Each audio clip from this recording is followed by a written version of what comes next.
Hi everyone, welcome to our webinar on workplace mental health trends in 2023. I'm your host, Paulo Enriquez, Senior Marketing Specialist of Generali Philippines, and I'm delighted to be here today to facilitate a discussion about a significant topic. Mental health has never been more critical, especially in the evolving landscape of the post-pandemic era. During this webinar, we will deep dive into the growing challenges faced by employees, barriers in addressing mental health issues, best practices for implementing solutions, and strategies for enhancing existing mental health initiatives. It's an honor to introduce our esteemed speaker, Dr. Rea Celine Villa, an industry expert in workplace mental health. With her vast experience as a senior psychologist and technical mental health consultant, her insightful perspective will shed light on the latest trends in addressing mental health challenges within the workplace. Dr. Rea, good afternoon. Thank you so much for having me, Paulo, and everyone from Generali Philippines. It's exciting to be here. Yeah, thank you. Thank you for being here, and thank you for being with us today. Let me go ahead and provide you the floor already so that you can go ahead and discuss all the mental health trend topic that we have. Okay, so let me just share my screen. All right, welcome everyone. It's an exciting topic. It's about workplace mental health trends in 2023. And of course, it's presented here in Generali Philippines. Now, what's very interesting, no? There's a growing mental health challenges of employees after COVID, after 3 years. No? Kamusta na ba tayo sa post-pandemic era? No? Pero let's just have a backtrack a bit. No?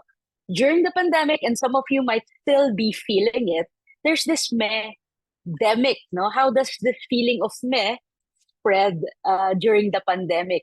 It's very common, and unfortunately, some of its consequences until now nafe-feel natin. And you might be asking, kamusta ba tong how did the pandemic contribute to these feelings of meh? Well, one main contributor was itong lack of meaningful connections. So with the social distancing 3 years ago, diba? In place, we were forced to stay isolated from our families and friends. And even when we were connected online, it wasn't the same. So yeah, nagkaroon tayo ng, it's a hit or miss at some point, and we didn't find the right support and companionship. And it added to that feeling of meh. Numerous studies have shown that social support plays a crucial role in maintaining a healthy state of mind and yung tinatawag na flourishing. And the absence of these vital connections during the pandemic had a significant impact sa ating emotional state. And isa pa, yung another factor was this extreme life changes brought by the pandemic. Suddenly, yung usual routines natin disrupted, di ba? Kung mababalikan nyo. And the work schedules we had, for years it had to change. And these transitions shook our stability and left us feeling restless. Okay, so parang na-upside down ang ating buhay. No one was really prepared for the pandemic. And lastly, itong denial ng basic needs contributed to that meh feeling. Ito yung basic needs should come first, but during that pandemic, naging challenging siya. Naalala niyo yung, diba, yung food and even healthcare, it was a problem. So, bakit ko ba binabalikan ito? Because some of us might still be feeling remnants of it, and with the modern workplace, another realization that the pandemic brought upon us is may capability naman pala tayo magkaroon ng different kinds of shifts, di ba? Dumating na yung hybrid, yung work from home. However, yung feeling of meh, it ignited during the pandemic. So, pwedeng ngayon, you might still be feeling it even after the post-pandemic era. So, just to give you, I'll be a little bit nerdy, pero pagbigyan niyo po ako. Meron kasi tayong tinatawag na mental health spectrum. And explain ko lang sandali on how we should be very conscious, whether it's pre-pandemic, during pandemic, or post-pandemic. Kamusta yung mental health, And it's very, very crucial sa ating workplace.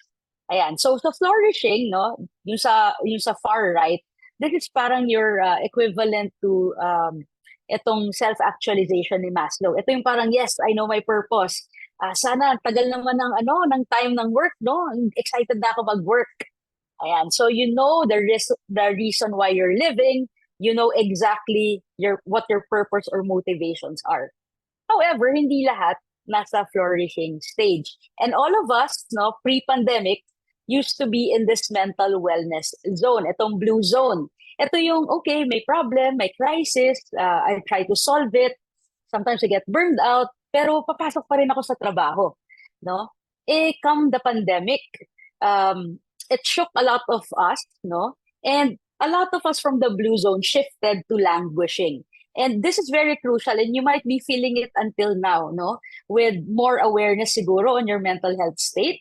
Pero pag languishing, nako, isa na lang, magkakaroon na ng mental disorder. So this is the middle child between being well and being diagnosed with a mental disorder. No? So I hope isa to sa mga challenges ng employees. No? How will I shift back to the blue zone even after the pandemic? Kasi even after the pandemic, we are faced with other issues. Reintegrating to society, andyan si inflation, ayan yung current events that affect us, di ba?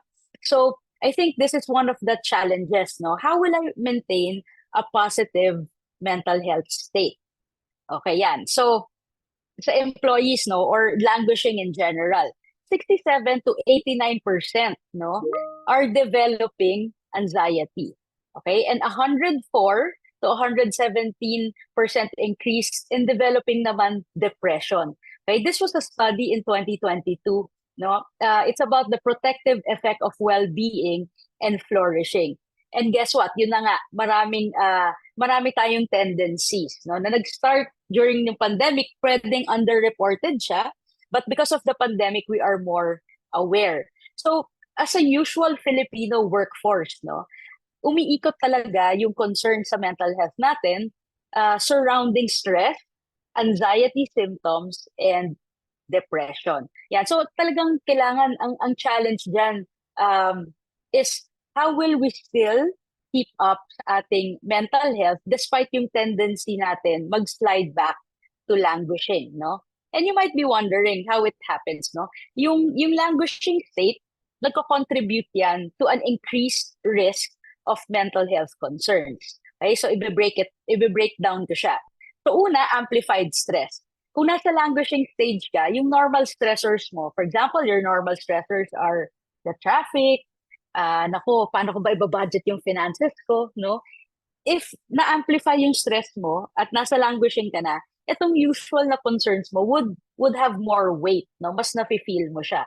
It's like you have limited energy, no? So, ayan, hindi natin siya ma-handle as often as before, no? So if ever ang solution mo is Netflix, no? And then okay ka na ulit, pag amplified yung stress pag nasa languishing, it is harder to bounce back.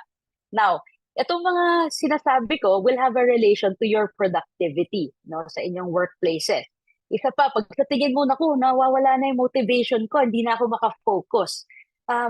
Naka-backseat siya, and you find it difficult to get things done. And as if you're stuck in this state of emotional limbo, no? Finding it challenging to see, no? Ano ba ulit yung motivation ko? Ano ulit yung whys ko? No? And it's even hard to accomplish the simplest of tasks. Yan. So yan yung mga indicators na challenging, no? In case nasa languishing stage kayo. Next is difficulty seeking help. One tricky thing about languishing is that you don't feel those extreme emotions like sobrang extremely sad or anxious, pero para kang indifferent, walang maramdaman. And because of this, it's harder for you to identify na you're not in a good state mentally. And when you don't realize that something is off, it becomes challenging to reach out for help or even tulungan ng sarili. Okay, so yeah, languishing can sneak up on you kasi it's not so obvious compared to other mental health concerns. Yan. And of course, because of that, mas makaka-develop tayo ng possible matuluyan tayo into having depression or having anxiety. Yan. So, I guess another concern, no, is post-pandemic, kamusta yung new normal work relationships natin? Right? There are a lot of changes that took place. And actually, may study si Butler noong 2021. Sabi niya, because of the changes in work relationship, many people have felt alienated from the roles they have, 'di ba? So pakiramdam nila hindi sila nagbe-belong sa company. They feel as if they're different from the people around them and the work that they are doing. Mahirap na naman kung you're working from home and you don't see your coworkers that much. So kamusta kayo sa generally? Naka-adapt na ba tayo sa somehow sa new normal? And is it a hybrid approach? Is it really work from home? But at some point, we had to adjust. And normally, ang tao, nakaka-adjust talaga given extreme life events, no? That's the nature of people. However, hindi lahat ganon. So I hope na with this new normal, no, yung inyong work relationships are better. Now, after COVID, no, may study rin si Dovgatnenko, no, in 2021. Sabi niya, napansin niya, there's a increased confrontation between workers. So, sa tingin nyo, bakit kaya? Dahil ba limited ngayon yung face-to-face or hybrid na tayo? Mas madali na ba i-confront si workmate or colleagues, no? As against pre-pandemic na, in general, Filipinos, ayaw natin makasakit, no? Pero, ang effect nito post-pandemic, no, is that mas assertive na tayo ngayon, no? Even, at least mas madali sabihin minsan over Zoom or a hybrid setup. Yan. However, nag-increase din yung stress natin. And ang somehow magandang lumabas nito, naging harmonious actually yung relationship among employer and employees according to that study. So kahit na may stress, kahit na nag-adjust tayo, ang kinalabasan naman when it comes to work relationships are better because there's a need to interact more. No, kasi ito lang yung nakikita natin sa Zoom, di ba? Ito lang. So there's a need to exert more effort. Ayan. So that's how it is, no, when it comes to ano ba yung growing mental health challenges. So again, ang growing mental health challenges of employees in the post-pandemic era is yung susceptibility nyo to experience mental health conditions, no, and surrounding stress, anxiety, and depression, lalo na iba na ngayon yung ating work setup. So I would also answer this theme, no? Ano ba yung mga barriers in addressing workplace mental health issues? And I'd like to let you reflect on the powerful social construct that labels people, no? Ito na yung stigma. And people with mental health concerns, no? Dahil sa stigma, they are deemed to be different, di ba? Undesirable, and even dangerous. And individuals with mental health concerns often find themselves living in a world na kinakatakutan sila, or they are avoided, rejected, and discriminated against solely for their mental health concerns. And these challenges, in addition to managing their mental health, can create an uphill battle for them. So, ito yung isa sa mga barrier, no, yung stigma. And I'd like to take this opportunity na bakit ba nagkaka-stigma, no? Why does it still arise, no? And stigma arises when society defines someone as of course tainted or undesirable, diba? And yung stigma, may tatlong elements that are present, no, kung bakit nagkakaganon. So una, of course, is ignorance, yung lack of knowledge natin about mental health, no? Minsan namana pa natin to, it's generational. Yung nakuha natin from yung matatanda, no, yung cultural values natin, and lack of knowledge is an element na mas stigmatized, no. Isa pa yung prejudice. What are these, no? Ito yung negative attitudes natin or judgment. So for example, if someone has let's say bipolar, no, nasabihin natin, ako, ang moody niyan or hindi yan reliable. Diba? So there are negative attitudes associated with it, and that is prejudice. And lastly, discrimination.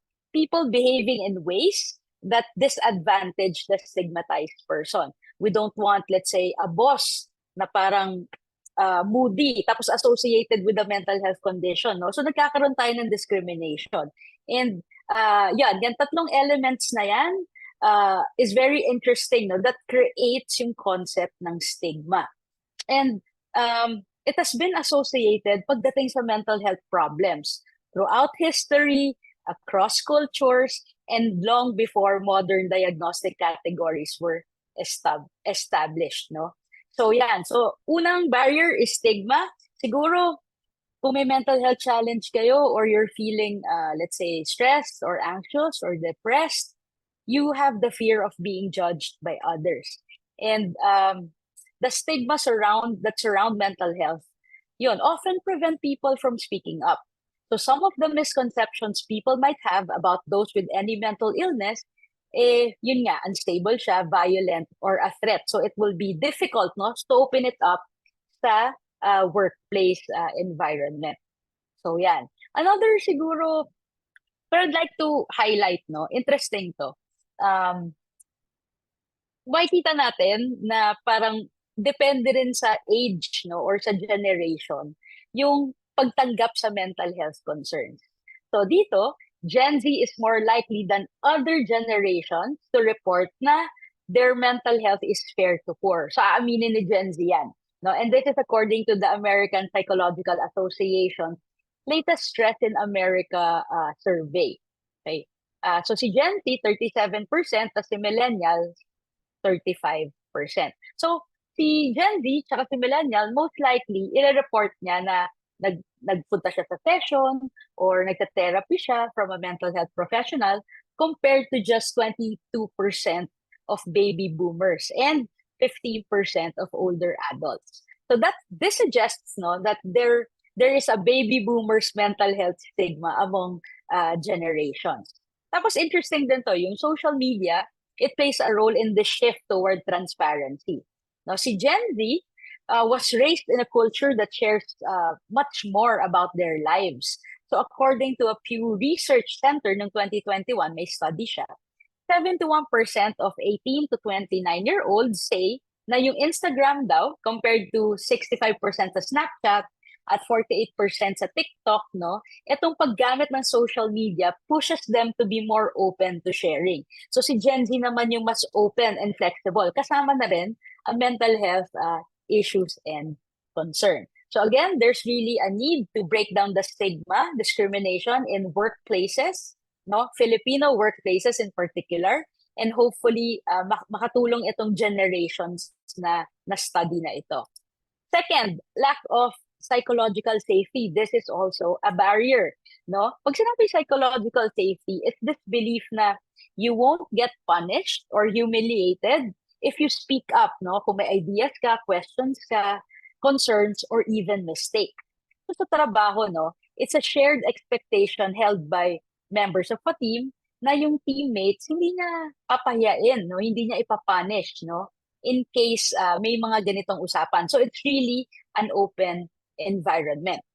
So minsan natatakot tayo, no, to open up or to ask, siguro give opinions kung boss mo na yung nagsabi, no? And we have to change this concept nung yung tinatawag na psychological safety, no? Na it will not be taken against you kung aminin mo na, oops, I'm stressed out kasi meron akong financial problem or family problem, and it doesn't hamper my promotion or yung tingin sa akin ng mga tao na responsible, no, magkaiba siya. So we are still in the process of establishing psychological safety in Philippine workplaces.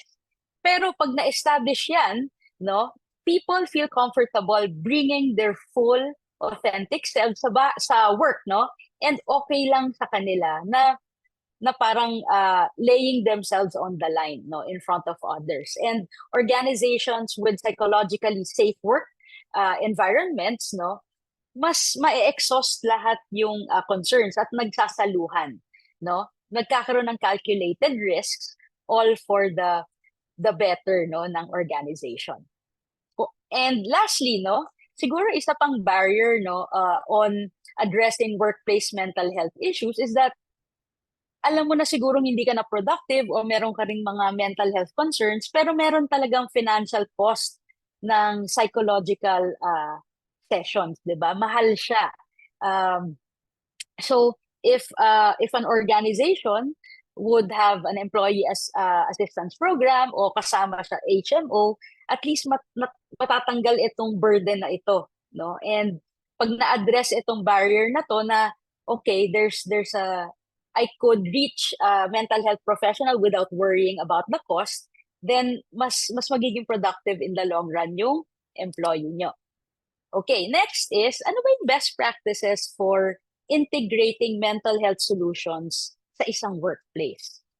You know, it's very important to create a mental health policy and program, no? So this is anchored dun sa mental health law, RA 11036, saying na yung mga companies, no, kailangan merong mental health policy na alam na merong plan, no, to take care and address yung mental health needs ng kanilang employees. So I encourage everyone, whether small business siya or malaki ng corporation, to have a mental health policy, no? Ano ba yung gusto nyo para sa employees nyo when it comes to taking care of their mental health? And of course, based from the policy, kailangan magkaroon ng program. So you could tie it up with other existing programs already, no? Kung meron kayong wellness activities dyan, pwede na siyang isama. No? So I hope na there's a constant or consistent effort from human resource, no, to create a program that would address mental health needs. Next, raise awareness, no, around mental health. Again, I was talking about stigma, and you could break the stigma by promoting discussions, no, and pwedeng naka-embed ito sa mental health training ninyo kapag nag-i-induct, no, ng bagong employee. So pwedeng may segment on mental health. You could also utilize internal communication channels, no? Meron ba kayong newsletters, no, or blog posts, or even websites, no, that would help raise awareness. So etong best practice na to, by integrating these mental health specific solutions, na-eradicate na rin natin yung barriers. And of course, encouraging people at all levels to speak openly about their mental health. So babalik ako dun sa barrier ng psychological safety, no? By raising awareness, no, about mental health in these ways, it would send a clear message to employees that support is available if they are struggling. Next, konsepto lang minsan yung mental health, di ba? But if we are more visual sa ating workplace by having, let's say, willing na mental health ambassadors or champions, yung parang open na parang I've conquered depression, and ganito ako mag-handle ng stress, no?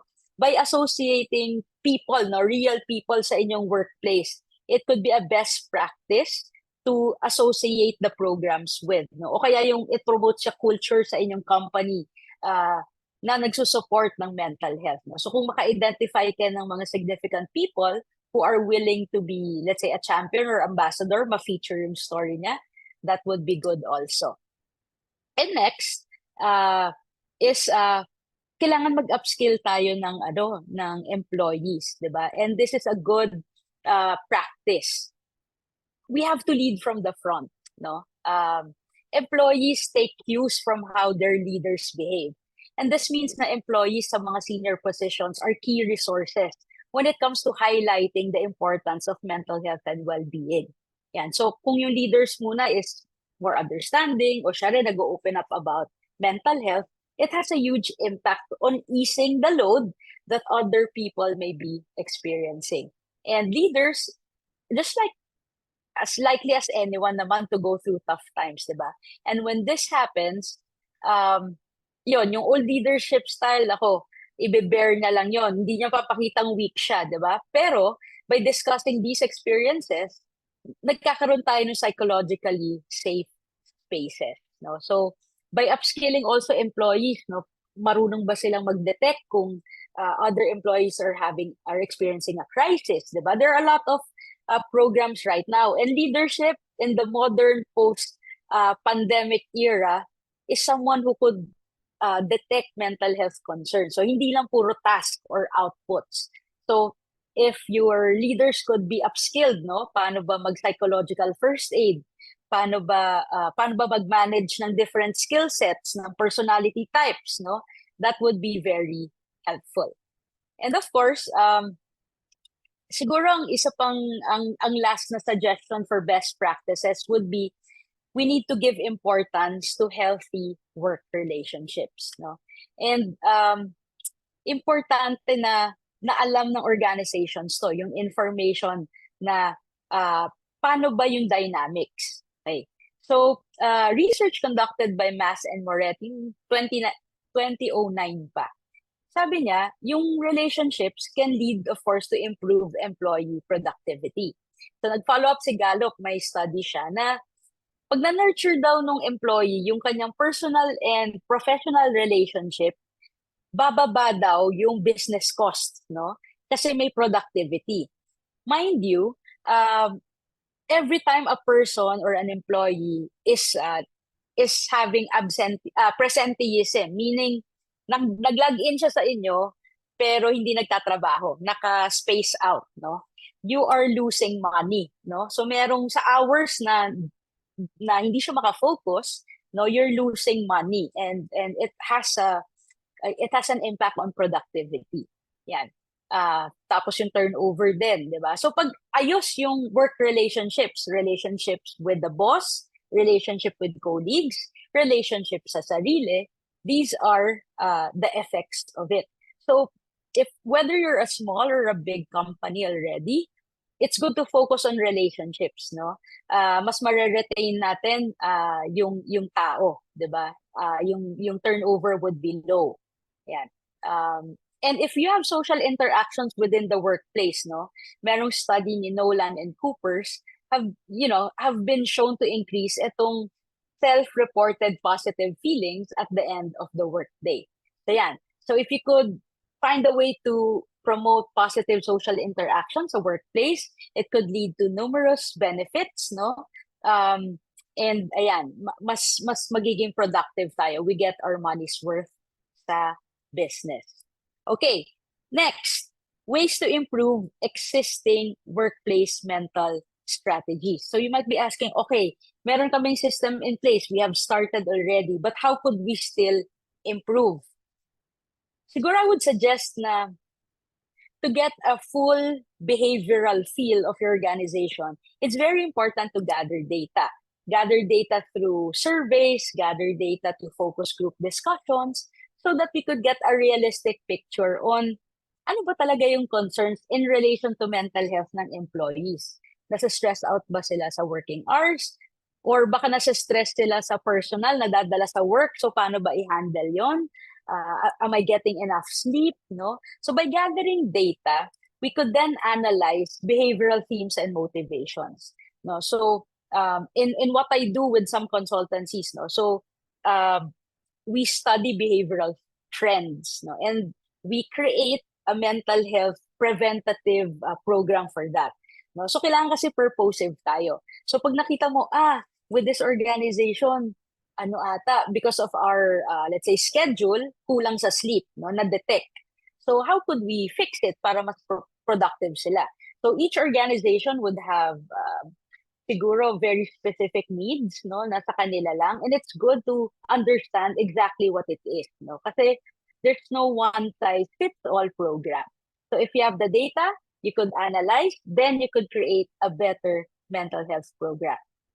Next, siguro we could review, no, ano ba yung current policies and procedures that could support mental health? Nasa awareness stage pa lang tayo ba? If there's a lot of stigma, are we more open to the point na willing tayo magbigay ng mental health leave? Are we in the point na we could ask volunteers na pwedeng mag-administer ng first frontliner intervention? Kung nasa-stress siya, dun siya pupunta.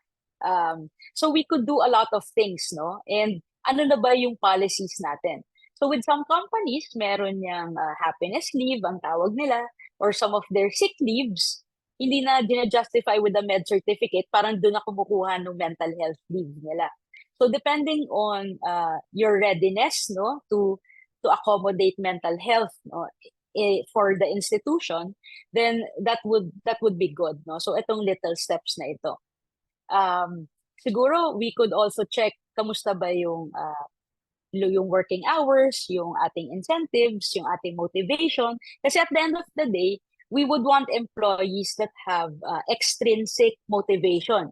Meaning extrinsic, whether may nakabantay o wala, gusto niya magtrabaho. No? And that's the challenge. We need to convert employees from extrinsic kasi pumunta sila sa company nyo with a lot of reasons. Okay yung let's say benefits, okay yung salary, nandun yung kaibigan, no, maraming extrinsic, but we have to convert it into intrinsic motivational factors, no, in the long run. We could also encourage employees, no, yung having, let's say, break, no, may break sila after long sitting periods, no. We could have nudges, no, or campaigns. Pwede tayong mag-encourage ng exercise, itong mga regular social events nyo, no, that promotes mental well-being. And implementing practices na ganito highlights your dedication to your staff's well-being. Ayan. So, it's very, very important to improve mental health in the workplace. It's important to consider na prioritizing mental health is not just about avoiding undesirable outcomes, it's also about giving your employees the opportunity to be the best versions of themselves. So pag lahat tayo nagpo-promote ng mental health and well-being, it's very clear na it's more of parang a preventative approach. Hindi yung parang tapal tayo ng tapal when it's already at their worst. And it's good to be part of this journey, no? So I'm very excited with generally kasi just having this honest talk alone is really a big step in addressing your mental health in the workplace. Thank you, Doc Rea, for enlightening us with your expertise today. I myself learned a lot, and I'm definite that our viewers learned a lot as well. Remember, everyone, the path to a mentally healthy workplace is an ongoing journey. Every effort counts. Before we conclude, don't forget to check out our webinars on our website at www.generali.com.ph and to watch out for more of our webinars in the future. Have a great day, everyone.